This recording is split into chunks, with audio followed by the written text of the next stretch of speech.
ក្លោចិត្តអាណិតអូនណាស់ដែលមានបងជាសង្សារការងារក៏អត់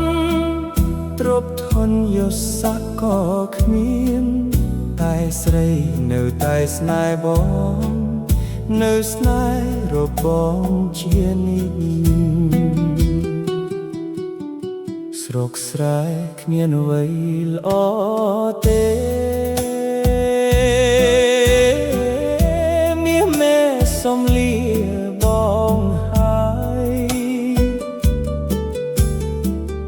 ទៅនៅទីក្រុងក្រែងបានផុតទុកបានស្បាយ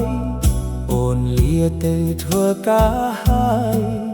បងអើយចាំអូនមកវិញ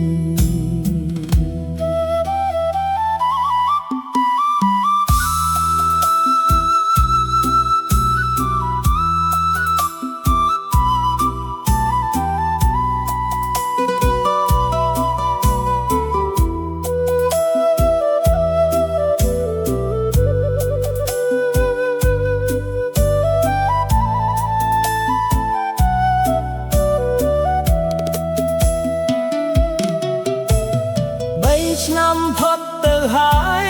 ស្រីហេតុអ្វីមិនឃើញអូនមក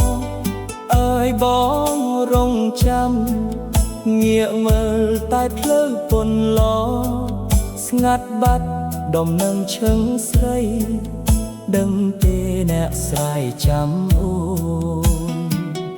មកវិញអូនអើយអ្នកស្រ័យនៅរងចាំស្រីទោះបីជាយូរខែឆ្នាំក៏ចិត្តបងនៅស្រឡាញ់អូនមកភូមិស្រុកយើងរាល់ថ្ងៃរុងរឿងខ្លាំងណាស់ណាថ្លៃការងារមានច្រាញ់សឹងអីសួមថ្លៃមកវិញអូ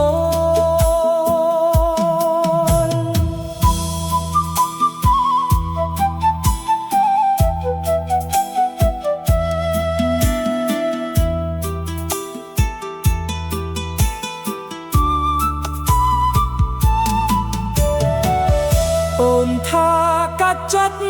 បងអើយអូនមានកូនពីរហើយថ្លៃអូនសុំទោសផងដែលអូនលាក់មកច្រើនឆ្នាំអើយរូបបងនេះរងចាំកុំខឹងនឹងអូនណាថ្លៃតែរូបអូននេះមិនភ្លេចស្រុកស្រែ